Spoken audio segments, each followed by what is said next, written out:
Virgen Madre de Cristo, baluarte de vírgenes y de todo el que en ti se refugia, el divino Hacedor te dispuso al tomar de ti carne en tu seno, y enseña que todos cantemos en tu honor, oh inviolada.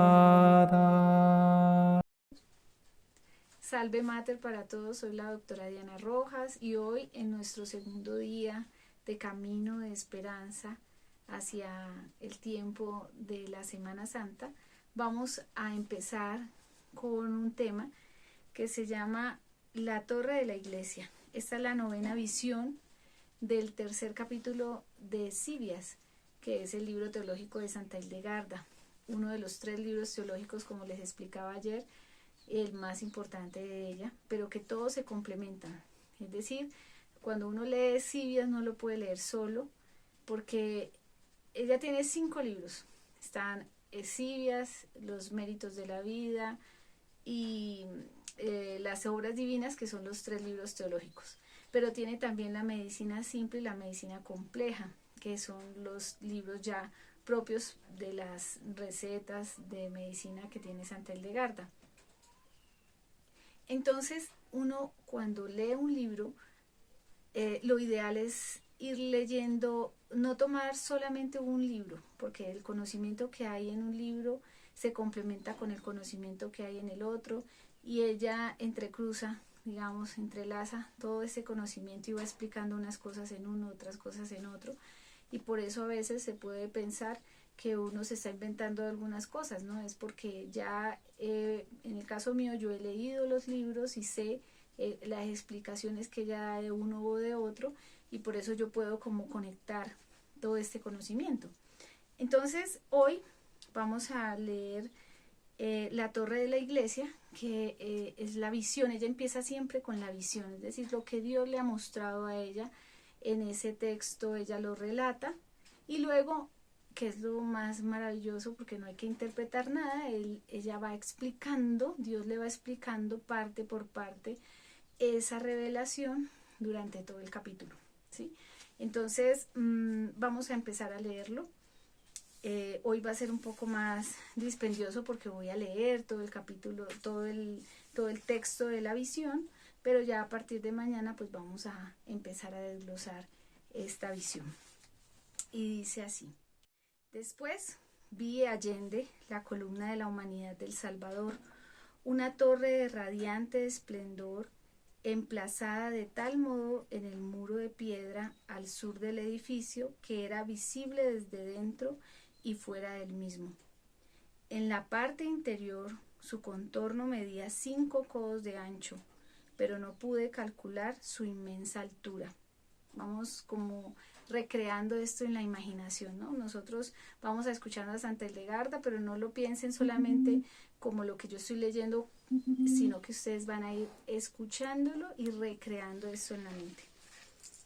Entre esta torre y la columna de la humanidad del Salvador se veía un hueco, un espacio vacío de 1 codo de ancho, en el que solo yacían los fundamentos aún sin edificar el muro, según se ha referido ya.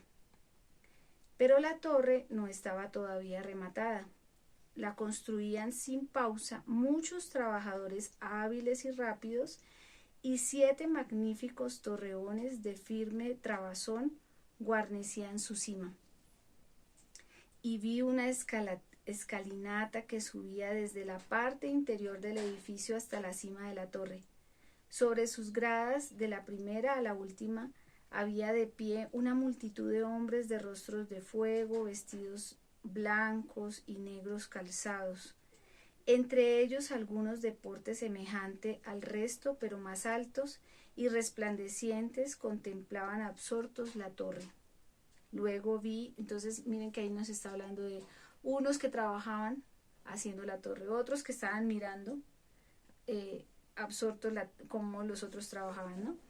Luego vi en la parte septentrional del edificio al mundo y los hombres procreados de la semilla de Adán, que caminaban entre el muro luminoso de la ciencia especulativa del edificio y el ámbito circular que irradiaba aquel sentado en el trono. Muchos de ellos recorrían el edificio entre la torre de la premonición de la voluntad de Dios y la columna de la palabra divina, entrando y saliendo por el muro de la ciencia especulativa como se mecen las nubes de un lado al otro. Cuando ella habla aquí de la palabra divina, de la torre de la premonición, esos también son capítulos anteriores del libro de Sibias. Los que entraban en el edificio eran ataviados con ropajes blancos, algunos de ellos exultantes, con gran regocijo por la tersura y suavidad de estos vestidos, los conservaban. Mas otros querían despojarse de ellos, entristecidos como si les pesara y estorbara. Y la virtud a la que antes oí llamar ciencia de Dios con dulzura les detenía sin cesar, diciendo a cada uno de ellos: mira el vestido que has recibido y consérvalo. Y yo aquí pienso en el bautismo, ¿no? Cuando el padre dice, en el bautismo pone su estola blanca sobre el vestido del niño y dice que tiene que conservarse así blanca, ¿no? Puro como empezó a ser esa alma en ese momento del bautismo. Entonces vi como algunos de ellos, amedrentados por estas palabras, conservaban el vestido con mucho esfuerzo, aun cuando les resultara arduo. Pero otros, escarneciendo esas palabras, se despojaron furiosamente del vestido y lo arrojaron para regresar al mundo de donde venían. Allí muchos indagaron y aprendieron innumerables fruslerías, caducas vanidades.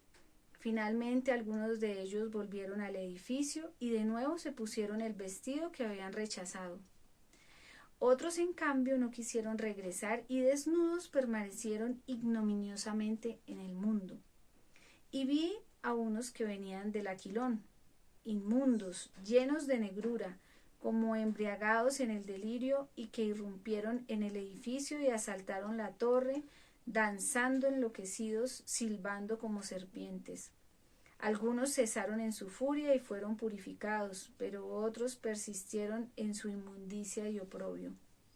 Y he aquí que dentro del edificio vi en dirección a la torre 7 columnas blancas de mármol, torneadas con prodigiosa tersura de 7 codos de alto. Sobre ellas había un armazón como el hierro, redondo, ligera y hermosamente abovedado. En la cima de este armazón vi una bellísima imagen de pie, que miraba a los hombres en el mundo y cuya cabeza, cual fulgor, tanta luz irradiaba que no puede contemplarla plenamente. Apoyaba con devoción las manos sobre el pecho y sus pies se ocultaban a mi mirada en el armazón. Ceñía su cabeza un círculo y guisa de corona, refulgente de intenso esplendor. Vestía una túnica dorada por la que descendía desde su pecho hasta sus pies una franja engalanada con preciosas gemas verdes, blancas, rojas, celestes, y un destellante centelleo purpúreo la realzaba. Y aquí ya termina la visión. Entonces, esas son las visiones de Santa Hildegarda, son muy proféticas, ¿no? Hay algo que realmente tiene que explicarlo Dios para poderlo uno entender bien.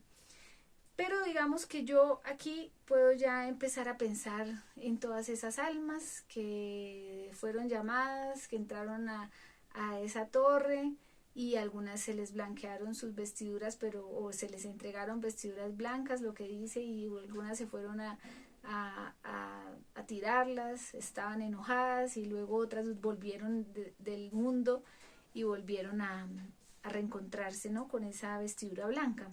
Entonces miren cómo esto es la visión de donde parte toda la enseñanza de Santa Hildegarda durante todos estos 39 días o 38 días ya que vamos a tener. y ahí nos va a ir explicando poco a poco quién es esa torre, quién es esa que apenas se está construyendo, ese hueco que ya ve entre las dos torres, entre la torre del Salvador y la torre de la iglesia, ¿sí? Y quién es esa otra torrecita que se está armando apenas, quiénes son esos trabajadores. Bueno, ella nos va a explicar absolutamente todo esto. Pero digamos que por hoy vamos a dejarlo así. Solamente vamos a tener en cuenta esta visión, como es palabra de Dios, porque eso es lo que Él le dijo: escribe lo que yo te voy a decir tal cual lo digo. Entonces eso va a quedar resonando en nuestro corazón. Las palabras de Dios son como espada de doble filo, ¿no? Entra, penetra, y cuando hace la herida, cuando entra y cuando sale también. Entonces todo esto que nosotros vamos a ir escuchando mañana, vamos a irle dando más sentido a lo que ella hoy nos está contando. Bueno, muy bien. Recuerden que no solo es caminar con esperanza. Salve Mater.